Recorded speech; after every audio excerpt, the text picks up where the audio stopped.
മാസപ്പടി കേസിൽ CMRL MD Sasidharan കർത്തയെ ചോദ്യം ചെയ്ത് ED. ആലുവയിൽ വീട്ടിൽ നേരിട്ടെത്തിയാണ് ED ഉദ്യോഗസ്ഥർ ചോദ്യം ചെയ്യുന്നത്. ആവശ്യപ്പെട്ട മുഴുവൻ രേഖകളും നൽകാൻ കഴിയില്ലെന്ന് CMRL EDയെ അറിയിച്ചു.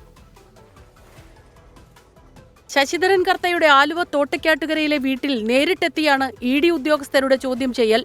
മണിക്കൂറുകളോളം ചോദ്യം ചെയ്യൽ നീണ്ടു. വീട്ടിൽ നിന്ന് ചില രേഖകളും അന്വേഷണ സംഘം പിടിച്ചെടുത്തിട്ടുണ്ട്. കേസിൽ ഹാജരാകണമെന്നാവശ്യപ്പെട്ട് നേരത്തെ 2 തവണ ശശിധരൻ കർത്തയ്ക്ക് ED നോട്ടീസ് നൽകിയിരുന്നു. എന്നാൽ ആരോഗ്യ പ്രശ്നങ്ങൾ ഉള്ളതിനാൽ ഹാജരാകാൻ കഴിയില്ലെന്ന് ശശിധരൻ കർത്ത EDയെ അറിയിച്ചിരുന്നു. ഇതിനു പിന്നാലെയാണ് അന്വേഷണ സംഘം വീട്ടിൽ നേരിട്ടെത്തിയത്. മാസപ്പടിയിലെ ED നടപടികൾക്കെതിരെ ശശിധരൻ കർത്തയും CMRL ഉദ്യോഗസ്ഥരും കോടതിയെ സമീപിച്ചിരുന്നു. ഹർജി വെള്ളിയാഴ്ച പരിഗണിക്കാനിരിക്കെയാണ് EDയുടെ തുടർ നീക്കങ്ങൾ. മാസപ്പടി വിവാദം പാർട്ടി ചർച്ച ചെയ്യേണ്ടതില്ലെന്നും ED ഗുണ്ടാപ്പണിയാണ് എടുക്കുന്നതെന്നും CPIM സംസ്ഥാന സെക്രട്ടറി MV ഗോവിന്ദന്റെ വിമർശനം. ഇടതുപക്ഷ ജനാധിപത്യ മുന്നണിക്ക് ചർച്ച ചെയ്യേണ്ടത് കാര്യമുള്ളത് അതല്ല. കമ്പനികൾ തമ്മിലുള്ള തർക്കമോ പ്രശ്നമോ എന്തൊക്കെയാണോ അതൊക്കെ അവർ തീരുമാനിക്കട്ടെ. ഞങ്ങൾക്കതിൽ അന്നൊന്നുമില്ല, ഇന്നും തർക്കമില്ല.